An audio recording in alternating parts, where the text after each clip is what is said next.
Welcome home. I am so glad you're here. My name is Alia Qureshi, and before we talk about astrology, style, home, or personal growth, I'd like to tell you why this space exists.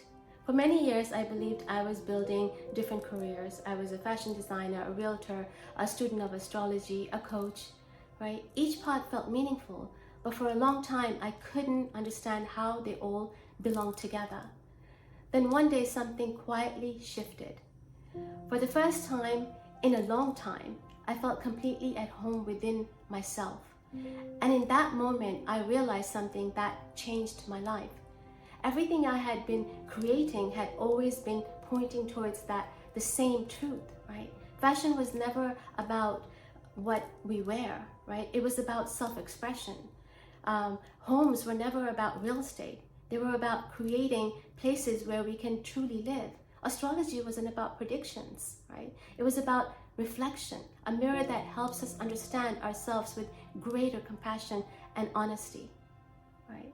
None of these were separate paths. They were all quietly leading me, right, to home.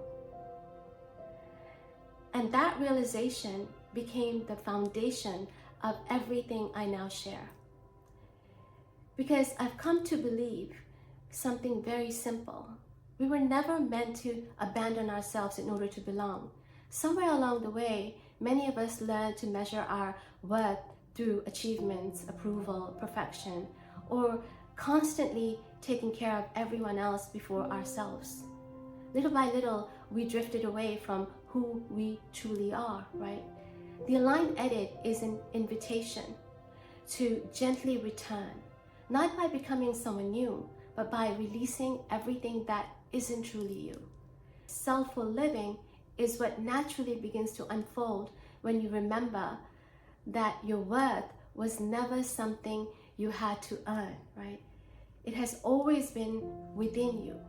Here we'll explore self-worth, identity, intentional living, relationships, home, style, creativity, and astrology as gentle mirror for self-understanding. Not to tell you who to become, right? But to help you remember who you've always been. I don't hope these conversations give you all the answers, right? I hope they give you something even more valuable, a place where you can pause, breathe, and hear yourself again. If after spending a few moments here, you leave feeling a little more peaceful, a little more present, a little more home within yourself, then this space has served its purpose. The door is always open. Welcome home.